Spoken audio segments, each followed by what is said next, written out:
Olá, bem-vindo ao HNT TV Entrevista. Eu sou Camila Ribeiro e hoje a gente conversa com uma pessoa muito especial, o ator Vini Hoffman, que vai compartilhar aqui com a gente um pouco sobre os seus projetos atuais, mas principalmente o passeio noturno que flerta com as lendas de Cuiabá. Vini, seja muito bem-vindo ao nosso podcast. É uma alegria para a gente ter você aqui conosco. Muito obrigado também, é um prazer também poder estar aqui, falar um pouquinho sobre o passeio noturno, falar um pouquinho sobre essas lendas que a gente tem em Cuiabá também, que são lendas maravilhosas.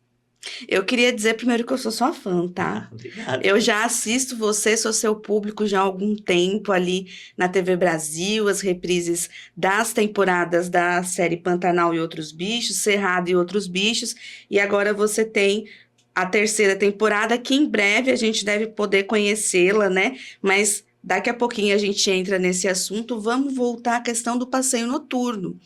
Quando começou esse projeto? A questão da pesquisa. Como que nasceu essa ideia de se aprofundar nas lendas da cidade? Então, a gente iniciou esse trabalho com uma pesquisa sobre um livro da escritora Dulma Rodrigues, né, que fala sobre as lendas e mitos de Cuiabá. E aí a gente teve um processo de pesquisa de uma média de 3 anos, entrevistando moradores. Nossa, foi um trabalho. Foi. Uma entrevistando moradores, a gente foi no cemitério da Piedade também, né? Confirmar quem eram as pessoas que estavam lá enterradas, porque Duma Rodrigues citava algumas pessoas, mas a nossa história não está muito bem registrada, tem várias versões, né, da mesma história, principalmente, né, nos sites oficiais. Tem umas histórias que não estão da mesma forma com que a gente buscou nas pesquisas e encontrou, né? É porque eu acho que essa questão das lendas, ela se baseia muito na oralidade ainda. Sim, na oralidade, e também tem pessoas que estão envolvidas nessas lendas, então, assim, tem uma gama muito grande, né, de versões dessas histórias. Então, aí a gente fez essa pesquisa, né, entrevistou os moradores, fomos buscar também, né, nesses espaços oficiais, com historiadores também, né, essas versões dessas histórias. E aí a gente acabou coletando uma variação de lendas, né? Uma média de mais de 10 lendas, eu acho, se não me engano. E depois dessas lendas, a gente teve essa. Na verdade, a ideia principal sempre foi, desde o começo, fazer o espetáculo dentro do ônibus, né? Mas no começo, como a gente ainda não tinha recurso para isso, a gente começou com ele executando ali, propriamente no centro de Cuiabá, ali, né? Começando na igreja matriz e fazendo um círculo ali dentro, todo através dos becos ali também, e finalizando ali na Praça Além Castro. Então, foi isso que a gente foi nossa primeira versão do espetáculo. E como que você percebia a receptividade, e na verdade, não só a receptividade, mas a curiosidade do cuiabano quanto às histórias de terror? Então, eu acho que, assim, uma coisa que a gente percebeu é que muita gente não conhece sobre as histórias que tem em Cuiabá, né? Tem muitas histórias, muitas lendas urbanas aqui e muitos espaços também que são desconhecidos pelo público geral, né? E eu acho que isso foi uma curiosidade muito forte com o Passeio Noturno. A gente pôde descobrir que as pessoas tinham muita curiosidade de conhecer a própria cidade, né? E que até por ter falado essa questão, né, das fontes oficiais não terem muitos relatos sobre isso, né, e ter poucas reportagens, né, e fatos escritos sobre essas lendas, sobre esses mitos, isso acho que desperta muita curiosidade das pessoas. Um dos pontos que o passeio noturno vai é ao cemitério da Piedade, Sim, que inclusive tem ali toda uma história central entre os protagonistas, né, os isso, os personagens. personagens. Compartilha com a gente é o João e a noiva dele, Não, é o seu Chico, seu Chico e a que noiva é a dele. noiva. Então, o seu Chico é um personagem que ele é o guia turístico, né? Que ele faz todo o passeio noturno, né? Todos os dias ele tem esse passeio noturno, né? Na história.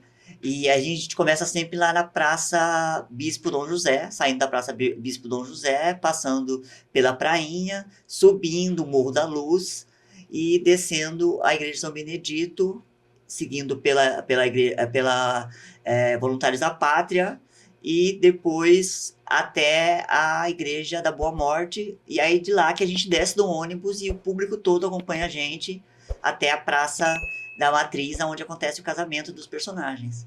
Não, e assim, o trajeto, só de você falando já vai criando na minha mente aqui como que as pessoas imergidas já naquele ambiente, né? Mas puxando para essa coisa do terror, vocês brincando ali com o imaginário do público, porque o Morro da Luz ele já é um lugar meio, né, Sim. sinistro, porque não tem mais fluxo de pessoas ali, né?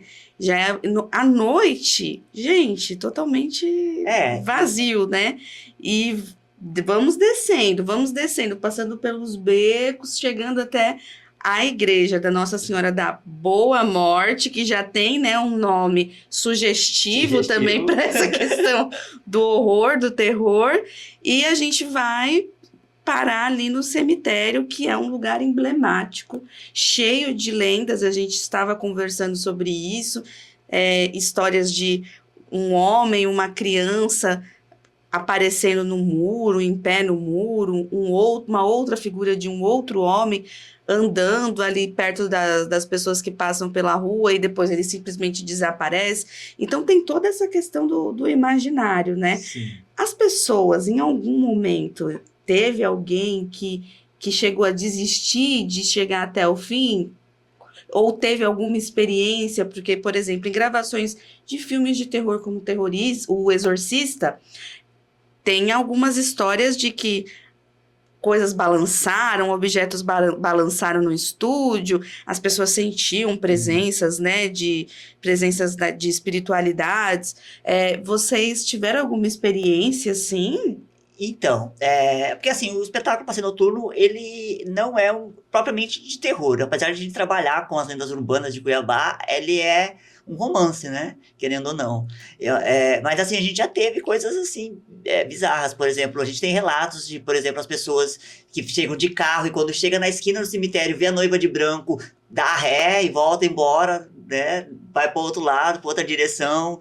A gente teve uma vez, na primeira temporada que a gente fez, uma moça que ela ficou muito nervosa quando a gente para no cemitério e a noiva invade o ônibus, que ela entrou embaixo do banco, começou a gritar, entrou em desespero, ficou em pânico, né, até o momento que eu expulso a personagem de dentro do ônibus, que ela fica pouco tempo, mas esse tempo já foi bem assombroso para ela. Crianças também, que ficam muito... tem de passageiros que se recusam a descer comigo, porque eu sempre convido uma passageira para descer, né, lá no cemitério da Piedade, para encontrar com a noiva, né, para me defrontar com a personagem da noiva de branco. Então, assim, as pessoas se recusam, não querem descer comigo, esse tipo de coisa. Ou entro em desespero quando a noiva invade o ônibus, as pessoas começarem a gritar desesperadamente. Então, assim, tem muito sobre essas coisas que acontecem. Por exemplo, às vezes, a gente aconteceu também na primeira temporada porque a gente, a hora que chega na Igreja da Boa Morte ali, na esquina, pertinho da Igreja da Boa Morte, eu peço pro motorista parar e eu expulso a noiva de branco e saio correndo atrás dela, né? E aí já aconteceu que eu estar correndo atrás da personagem e ter um casal de namorado lá e sair correndo, embora, achando que é fantasma mesmo, sei lá. E então, tem desses casos assim, meio, né, trash bizarros que aconteceu lá. Embora não seja o terror, né, o ponto central ali do passeio noturno, mas vocês têm personagens que transitam bem nesse segmento, que é a morte. Sim. Que na época do lançamento da última temporada até viralizou, né? Sim. Vocês foram muito sagazes no lançamento, chamando bastante atenção com ela ali, acho que foi na igreja de São Benedito, não foi? Na igreja de São Benedito, ela fica lá na frente da igreja, que é o momento onde que o personagem que a gente para, né? Que é a personagem da Dona Maria, que ela fala, que ela vai contar um pouquinho sobre a alavanca de ouro, que é uma lenda que tem em Cuiabá. E aí, nesse momento, aparece a Morte, que é o personagem da Morte, que é um personagem que ele tá de perna de pau, então ele é muito grande mesmo. Ele tem olhos vermelhos, então, assim... Dá medo. Eu fiquei com medo. Uma caveira no rosto, então isso também deu um rebuliço total em Cuiabá, muita gente comentando, muita gente a favor, muita gente contra, muita gente deu, né, deu o que falar, né, isso quando viralizou essa imagem. Mas, assim, é o momento onde é que ela é meio que um oráculo, né? Que ela dá o fim da história pro seu Chico, né? Dá o final para ele, revela o grande segredo, mas eu não vou falar aqui, porque eu vou deixar que vocês assistem o espetáculo para vocês entenderem melhor o que isso acontece. Mas a hora que aparece a morte, muita gente também fica maravilhado, outras espantadas. Quando lá na igreja da Boa Morte, a morte aparece novamente, tem gente que sai correndo, ou tem gente que não quer chegar perto dela de jeito nenhum, porque fica com muito medo. Tem gritos novamente também em algumas pessoas, porque é o momento onde que a morte chega para realmente revelar e quebrar a trama da história, né? E dar para o decorrer da história, né? Você, além de ser ator, você é gestor do Casarão de Artes ali do Pedra 90. Sim. Então, você é uma pessoa que tem direito de fala para essa pergunta que eu vou te fazer. Como que você avalia, Vini, a interação das pessoas com o místico, com o desconhecido, com as lendas urbanas, essa questão do terror? Por que que mexe tanto com a gente? É o medo da morte? É o medo do desconhecido? Por que que isso mexe tanto com a nossa cabeça? Desperta tantas sensações em nós? Eu acho que era muito uma questão de religiosidade, né? É uma questão de religiosidade, de crença, né? A nossa religião aqui, né, predominante no Brasil, né, que é o catolicismo e que é, né, a religião cristã, eu acho que desperta muito para esse lado do místico também, né? E as pessoas acabam tendo esse medo, né, do desconhecido, do que não é explicado, né? Então, assim, eu acho que essa é uma questão que revela muito, né, sobre as pessoas.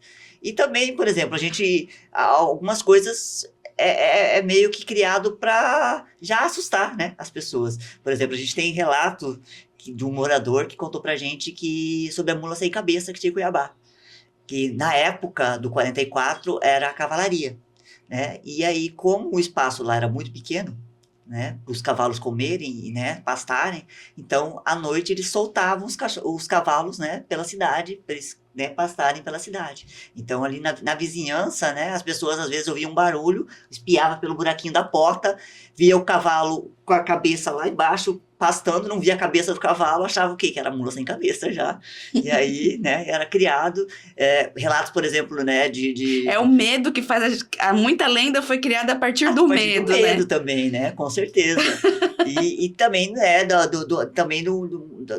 dos pais, né, que vai criando também um medinho nas crianças também para, né, se comportarem. Por exemplo, tem uma senhora que ela relatou a lenda do lobisomem, que diz que tinha um lobisomem atrás da casa dela, porque quando ela era criança ela ouvia um uivo de cachorro grande lá atrás da casa dela, e a mãe dela sempre falava que ela tinha que se recolher para casa cedo, porque senão o lobisomem podia passar e, né, atormentar. Então, até hoje ela não sabe se era verdade que tinha lobisomem, né? O povo dizia que era o seu Epifânio, o padeiro da época, porque ele vinha com um monte de pão, né? Pão e leite supercarregado, meio trambalhando, né? Com tanta coisa, com tanto peso que ele levava.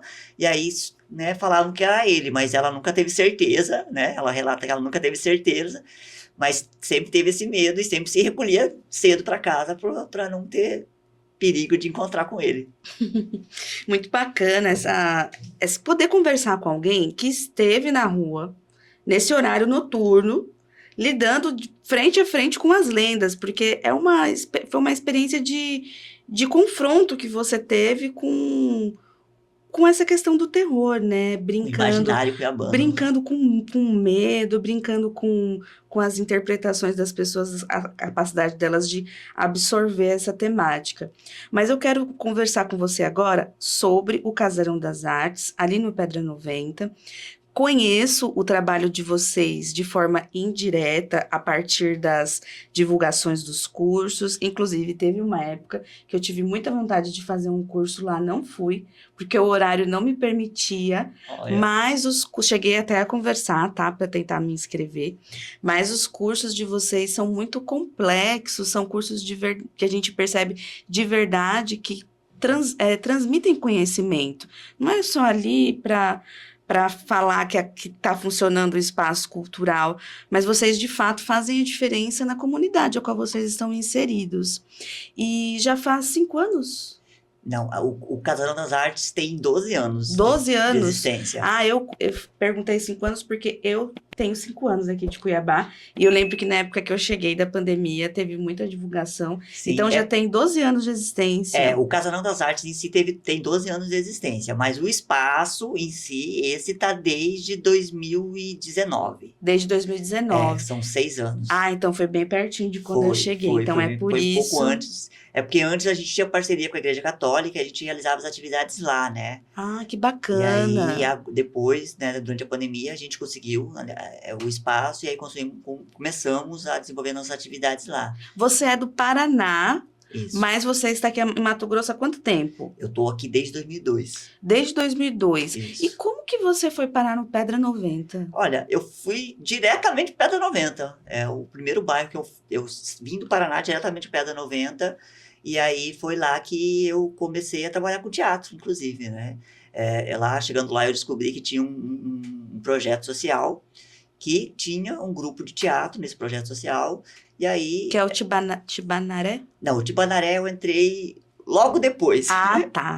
Em 2006 eu entrei no Tibanaré. Uhum. E trabalho com eles desde então.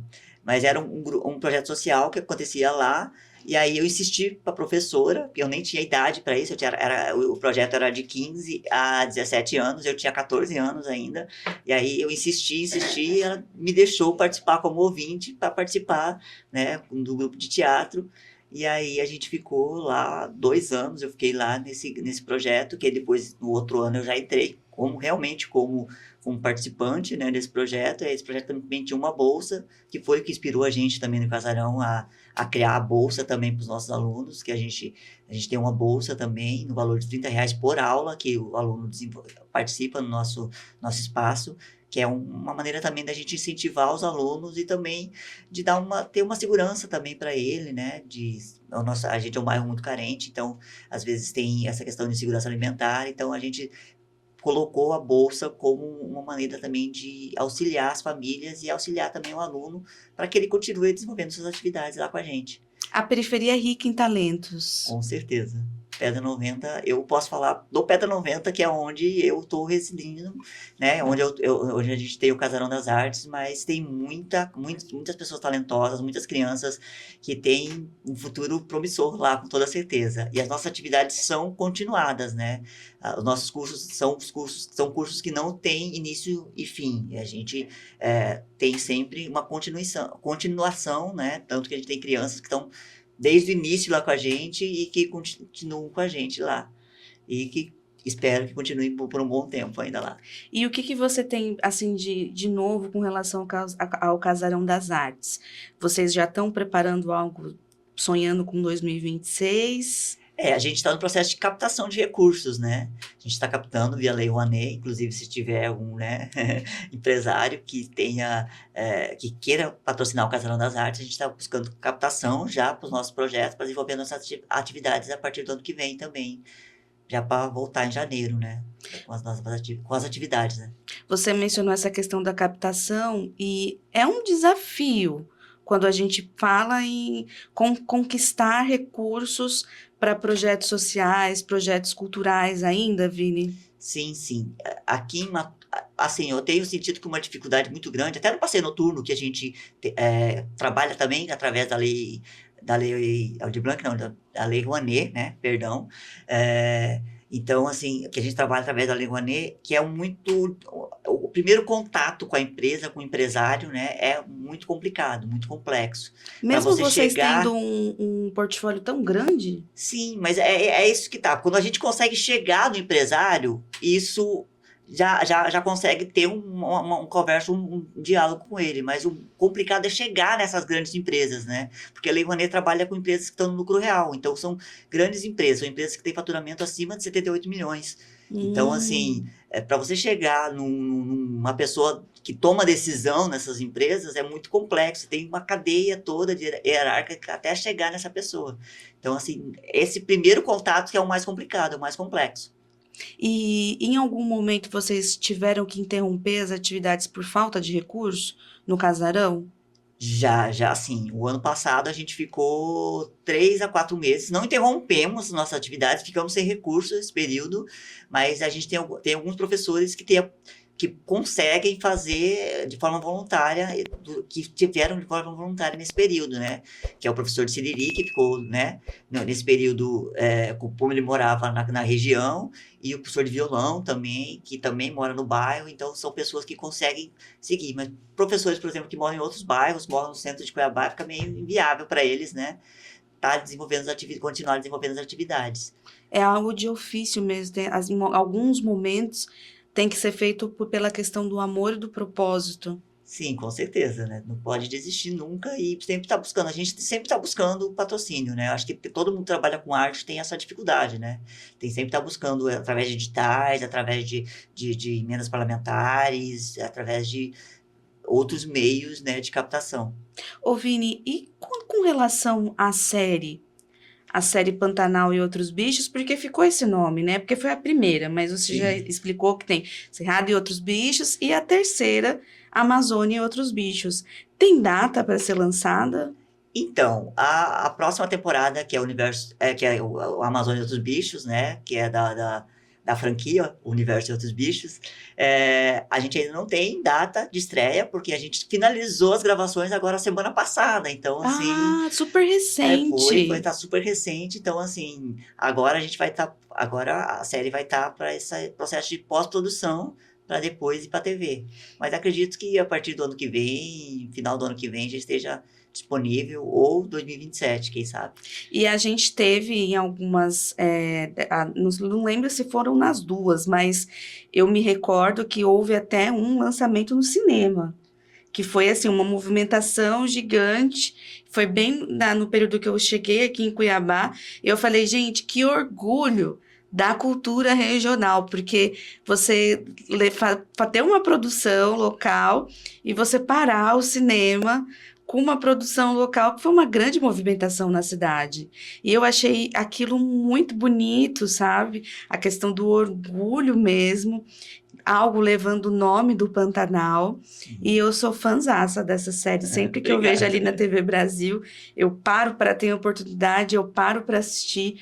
E é uma narrativa muito voltada para as crianças, mas nós que somos adultos também aprendemos muito a respeito da forma que vocês transmitem o conhecimento.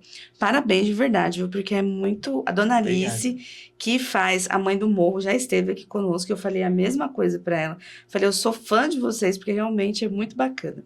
Mas, enfim, então, talvez a gente possa ter novamente o lançamento do Amazônia e Outros Bichos no cinema, ou vai direto para a TV Brasil? Então, a gente teve um lançamento do Cerrado e Outros Bichos no Cine Teatro Cuiabá, mas foi somente o lançamento da série, né? Porque a série faz parte de um edital de TV pública, então ela tem uma exclusividade para a TV. Ah, então ela faz parte ali da... Isso. Por exemplo, Pantanal e Outros Bichos agora que vai estar livre para, né, distribuição e outra, porque até o momento eles ainda têm um contrato de vinculação com a TV Brasil através do edital, né? Então tem um período que é exclusivo da TV. Teve de novo esse edital da TV Brasil, eu vi que eles lançaram. Sim, todo ano tem, né? Inclusive a nossa próxima temporada também já está lá aguardando a aprovação. Ah, vai ter uma quarta temporada? Vai ter uma quarta, uma quinta temporada ainda. Ah, então a gente ainda Tem mais tem duas. 2 anos de... Tem mais 2 temporadas Que ainda. bacana! E essa nem começou a ser gravada ainda. Não, essa não. Essa ainda está só no processo de aprovação ainda lá pela TV Brasil. Mas você pode adiantar quais são os biomas? Então, a próxima temporada vai ser a Cidade e Outros Bichos, que a gente vai trabalhar vai ser justamente a cidade. com as lendas urbanas aqui de Cuiabá. Ah, que demais! Então vocês vão rodar tudo aqui na capital. Isso, essa próxima temporada vai ser aqui. Poxa, que bacana! E a última? A última foi a Amazônia e Outros Bichos. Não, a quinta. A última eu não posso falar, Não ainda não posso, não tem permissão pode! ainda. Só essa eu Ah, posso. poxa vida, Vini. Adianta aqui pra gente do Não, HNTTV. esse eu não posso, porque aí é com a minha produção, eu tenho que falar com eles. Eu não posso falar. Tá bom, a gente perdoa, tá? Só porque eu sou muito fã de Tá vocês. bom. Dessa vez vai passar. Mas que bacana, então vocês vão abordar justamente esse circuito que você conhece tão bem pessoalmente, a Sim, questão das lendas urbanas. sim, sim. Na verdade, eu pesquiso muito lendas, né? Tanto pelo passeio noturno, as lendas urbanas, que a gente teve esse processo todo de pesquisa, e também através do universo, né? Da franquia do Universo de Outros Bichos, que a gente também acaba estudando todas as lendas que tem e conhecendo outras lendas que a gente desconhecia. E outras lendas que são poucos conhecidas, né? Por exemplo, da Mãe do Morro, que eu fui conhecer através da série, que é uma lenda aqui também do Morro de Santo Antônio. A Mãe do Morro, para quem não sabe, é a mãe do Morro de Santo Antônio. Brilhantemente interpretado pela Alice Alice. Oliveira, maravilhosa. Como ela foi genial, né, na preparação do personagem. E só para a gente caminhar aqui para o fim, Vini, como que você avalia a recepção nacional a essas produções regionais? Olha, a gente teve uma boa repercussão com a primeira temporada, né? Que, por exemplo, a segunda temporada a gente não tem registros de público, mas a primeira temporada teve mais de 2 milhões de espectadores. E eu tenho muito feedback de pessoas de lugares distintos do Brasil. Mato Grosso, você mencionou que o cuiabano não conhecia Cuiabá. E a partir desse passeio noturno, as pessoas conseguiram conhecer melhor a cidade. É o mesmo com o Mato Grosso? O Mato Grossense precisa conhecer Mato Grosso e o brasileiro, o Brasil, porque a gente tem uma riqueza.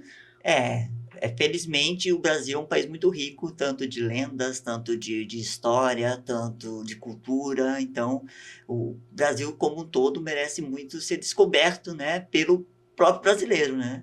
Porque a gente é muito valorizado fora do Brasil, mas aqui no Brasil ainda tem esse síndrome de vira-lata, né, que a gente tem como brasileiro. E o mesmo com o Mato Grosso? Acredito que sim, com certeza. Mato Grosso tem muitas belezas. Chapada dos Guimarães. Eu conheci muito sobre Chapada dos Guimarães através da série, né? Na primeira. Na segunda temporada, Na na segunda. segunda Você faz temporada. só para o pessoal, a gente dar um contexto aqui, você faz o Curupira Isso. e você é sequestrado, né, entre aspas. Na segunda temporada, sim, sou E as sequestrado. crianças, que são 3 crianças, né? Isso. Elas vão seguindo pistas para chegar até Para você. encontrar o Curupira, para salvar o Curupira das mãos do terrível vilão, né? Que é o Toshiki. E vamos voltar aqui. Então você observa que o Mato Grossense precisa conhecer Mato Grosso. Eu acho que todo brasileiro deveria conhecer um pouco mais sobre, né, sobre Cuiabá, sobre Mato Grosso, sobre o Brasil. Enfim, eu acho que a gente tem muita coisa a desvendar. Nossa cultura é muito rica, então tem muita coisa que ainda a gente não desconhece, infelizmente, né? A gente não consegue saber tudo, né? Por exemplo, Cuiabá tem mais de 10, 20 lendas urbanas que algumas são conhecidas, outras são desconhecidas, algumas pessoas conhecem, outras pessoas não conhecem.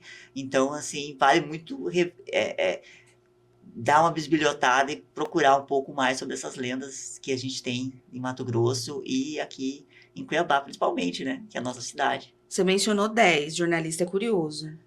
É, Fala pra gente só os vou, nomes. vou tentar ver se eu consigo lembrar de todas. Uhum. Ó, a gente tem o Totó Onça, né? Que é o Corcunda de Notre Dame, Mato Grossense, cuiabano. A gente tem o Padre, a lenda do Padre. Tem a lenda da Igreja do Senhor dos Passos. Tem a Alavanca de Ouro. Que tá Tem presente ali no passeio noturno. quase todas essas lendas a gente cita durante o passeio noturno. Eu vou contando, mostrando os espaços históricos e também falando um pouquinho sobre essas lendas que a gente tem em Cuiabá. Uhum. Aí tem a Noiva de Branco, que é um ícone, que é a principal lenda de Cuiabá, né? Todo mundo já ouviu falar da Noiva de Branco, tem inclusive várias versões da Noiva de Branco. Aí tem o Fantasma da Matriz. Aí, deixa eu ver onde mais. Carroça Mal Assombrada.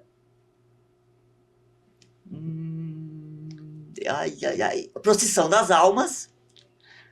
Olha, eu acho que são essas. Essa Não da lembro. Procissão das Almas eu não Não conheço. conhece a Procissão das Almas? Não. Então, a Procissão das Almas diz que começa ali na Avenida Mato Grosso, e ela começa na Avenida Mato Grosso e perto lá do relógio dos 500 anos, né, do que a gente tem, lá do posto de combustível, diz que a procissão começa ali, e ela cruza a Avenida Mato Grosso até a Barão de Melgaço, passando ali, fazendo essa procissão, e se tiver alguém curioso, né, ela bate na janela e entrega uma vela, que essa vela no outro dia se torna um esqueleto humano. Meu Deus, que horror! Tem coragem, Madu? Ai, tenho. Eu adoro. Gente, eu nunca tinha ouvido isso. Sim. Que A Procissão das terrível. Almas, a Carroça Mal Assombrada também, que é muito legal, que veio também sobre essa época que a gente teve a peste da bexiga negra, né, que foi a varíola, né, que foi na época da Guerra do Paraguai, e que naquela época morreu muita gente, e como era muita gente que ia morrendo, né, as pessoas, os cadáveres iam ficando na frente das casas, e aí passava essa carroça recolhendo todos esses corpos. Então dizem que até hoje se escuta essa carroça passando pelas ruas de Cuiabá, principalmente lá pela região do Beco do Candeeiro, Voluntários da Pátria, que é onde a carroça passava ali. O beco, ele é cheio de mitos. Sim, tem lendas lá também. Inclusive, ali na Igreja do Senhor dos Passos tem 3 lendas ali perto. Né? Tem a Igreja do Senhor dos Passos, né? Que é a lenda da Igreja do Senhor dos Passos, que é a história do senhor João Manuel, que foi o construtor da Igreja do Senhor dos Passos, que ele sofria daquela doença que a pessoa parece que morreu, mas não morreu, né? Que o coração para de bater, fica os batimentos bem fracos, e naquela época, como não fazia autópsia, né, dos corpos, né, dos cadáveres, ele foi declarado morto e foi lá descartado na carroça mal assombrada, né, pela carroça, lá na Cruz Preta. E aí ele estava lá soterrado de corpos, e ele fez uma promessa, que se ele conseguisse sair de lá vivo, ele ia construir uma igreja para o Senhor dos Passos, e foi o que ele fez. Ele construiu a igreja do Senhor dos Passos, que mais tarde também foi aonde era a morada do Totó Onça, que era o Corcunda de Notre Dame Cuiabano, né? Que também teve grande importância também nessa época. E também, logo ali na frente, né, na frente da Igreja do Senhor dos Passos, tem a lenda do padre, que é um padre que ele fica ali, ele tem que rezar o terço para pagar os pecados dele, mas toda vez que aparece uma pessoa, ele tem que voltar para o começo. Ah, coitado, não vai acabar nunca. Então, ele vive lá espantando, principalmente os casais de namorados que vão lá namorar no escurinho ali do Beco do Candeeiro. Ah, então ele deve ter um pouquinho de recalque, será? Não sei, isso eu já não sei. Eu sei que ele não pode, ele tem que terminar o terço dele, enquanto ele não terminar o terço dele, ele não pode sair de lá e ele fica ali perambulando aquela área. Gente, são coisas que mexem com a nossa mente e são histórias antigas Sim, sim. que vão se perpetuando. Isso que eu gosto de Cuiabá, que a gente tem orgulho do que é daqui e a gente se cativa e vai levando aquilo, passando de geração para geração. Acho que você também, como um pau fincado, assim como eu, né? Como o pessoal chama que vem de fora, os paus rodados, deve ter um amor muito grande por aquilo que é Sim. daqui. Não, eu me apaixonei, comecei a me apaixonar por Cuiabá através das lendas do Passeio Noturno, principalmente, né? Eu já era apaixonado, né, pelo Pedra 90, que é onde eu vim morar, né? Desde o princípio, foi aonde eu me encontrei como artista, como pessoa. E depois, com o Passeio Noturno, foi uma outra paixão descoberta com as lendas de Cuiabá, né? Eu acho que tenho que contar uma lenda que eu acho que é muito importante, que é uma lenda que é muito presente no Passeio Noturno, que é a lenda da Alavanca de Ouro. Você conhece a Alavanca de Ouro? Você mencionou a mulher que fala ali na igreja de São Benedito, né? Isso. Tem uma relação com com a passagem que falam que tem até a Igreja da Matriz? Então, não. Na Não? verdade, é ali a Alavanca de Ouro está muito relacionado com o primeiro desastre que aconteceu aqui em Cuiabá. Ali foi onde começou Cuiabá. Na igreja de São Benedito era onde tinha uma mina de ouro, né? Eles procuravam ouro ali, era um garimpo de ouro. E na época da escravidão, foi quando começou, foi onde começou a Antes vila. da igreja. Isso, antes da igreja. A vila do Bom Jesus de Cuiabá, né? E aí haviam os negros que faziam esse trabalho de garimpar ouro. E havia, assim, o negro só podia comer se ele encontrasse uma pepita de ouro, entregasse uma pepita de ouro para o seu senhor, né? E aí ele entregava pelo menos uma pepita por dia para poder comer. E aí, um certo dia, havia um escravo que fazia muitos dias que não comia nada, porque não encontrava ouro nenhum, e ele fez uma oração. Ele fez uma oração para Nossa Senhora do Rosário, e a Nossa Senhora do Rosário apareceu para ele e levou ele até um lugar onde é que tinha uma alavanca de ouro, mas falou para ele o seguinte, que ele podia pegar apenas uma pepita por dia, que era necessário para ele comer. Aí, os outros escravos que ficaram, né, desbilhotando por que ele, toda vez ele conseguia encontrar uma pepita de ouro e às vezes um ou outro não conseguia, vigiaram ele, seguiram ele até onde estava essa pepita, essa alavanca de ouro, mataram esse escravo Ai, e foram coitado. cavar, tirar essa alavanca de ouro de lá, e aí foi aonde tudo desmoronou e soterrou todo mundo. E aí, para que isso não acontecesse mais, construíram lá a igreja Nossa Senhora do Rosário, São Benedito. Olha só, não sabia dessa história. É a história da alavanca de ouro. Foi construída a igreja para tampar a mina de ouro para que ninguém mexesse mais lá. Por isso que tem a história, por isso que tem a dúvida se existe ou não essa tal de passagem que leva até a Igreja da Matriz. Bom, eu não sei te falar se existe. Eu sei que a igreja da Matriz, também uma outra curiosidade, ela tem 3 andares. Olha só, não sabia Não sabia, disso. não? Então, são 3 andares. A parte de cima é a parte onde fica o bispo, né? Que é a casa, né? Da matriz, né? A igreja, a parte de baixo, a parte central, que é onde fica a igreja. E a parte de baixo, onde é que tem uma cripta, onde estão enterradas as principais personalidades da história de Cuiabá. Como o bispo Dom Aquino Correia, Miguel Sutil, também, se eu não me engano, está lá enterrado, e outras personalidades de Cuiabá, outras pessoas lendárias aqui da nossa cidade estão enterradas lá nessa cripta embaixo da igreja da Matriz. Eu adoro a Igreja da Matriz. Eu acho ela Ela é tão lindíssima. tão bonita. É um lugar que você entra, é uma igreja, mas é um lugar que você entra que você se inspira por conta da arquitetura externa dela, que eu Sim. acho maravilhosa, e dentro aquela figura que tem de Jesus Cristo desenhada ali, que é muito muito bonita, muito Ele bonita. a igreja da Matriz ela é muito linda. Dizem que a outra que tinha antes também era mais linda ainda. Mas, assim, são igrejas... A gente tem igrejas maravilhosas, né? Sim. Igreja do São Benedito, igreja do Senhor dos Passos, igreja lá da Boa Morte. Eu gosto muito, inclusive, da Igreja da Boa Morte. Ela tem, assim, uma importância histórica muito grande. Infelizmente, ela está muito degradada. Sim, Ela, infelizmente. principalmente o mezanino, que está correndo risco até de desabar. Está precisando de um carinho. A igreja da Por Boa isso que Morte... não nem abre tanto. Sim, a igreja da Boa Morte, a igreja da Matriz e a igreja de São Benedito fazia parte do trio, né, de igrejas, né, na época inicial de Cuiabá, que eram divididas as igrejas, né? A igreja da Matriz era a igreja dos brancos, a igreja de São Benedito era a igreja dos pretos e a igreja da Boa Morte era a igreja dos mestiços, né, filhos de brancos com negros. Então, era lá, e aí fazia uma parte também de uma irmandade que tinha lá na igreja, né? Que é uma irmandade que está no Brasil todo, inclusive. Vini, foi muito boa a nossa conversa. Muito Também obrigada adorei. por todo o conhecimento que você compartilhou conosco. Muito obrigada pela sua presença aqui. Fiquei honrada, de verdade. Obrigado. Quando eu Fico conversei honrado. com a Fernanda, que é sua parceira do projeto do Passeio Noturno, e ela falou, Vini, o Vini pode vir conversar com vocês. Eu não imaginava que era o Vini que eu assisto na televisão. Não imaginava. bom. Quando eu entrei e vi você, eu falei, meu Deus! Que bom. Eu já reconheci, tanto é que eu reconheci você assim que eu entrei no site, falei, você que é o ator, né?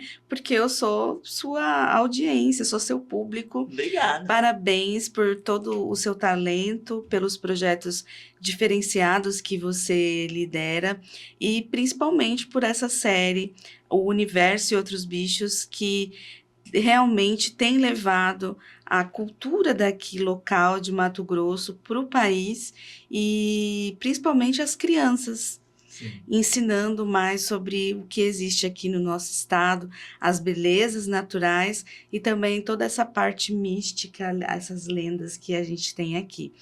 Muito obrigada, já fica com o encerramento final também. Pode deixar. Então, muito obrigado pelo convite de poder estar aqui. É sempre uma honra poder contar um pouquinho sobre as lendas de Cuiabá, falar um pouquinho sobre o Passeio Noturno, que é um espetáculo que eu gosto muito também. É um dos meus preferidos, dos meus trabalhos preferidos também, além, né, da série também, que eu amo muito, Curupira.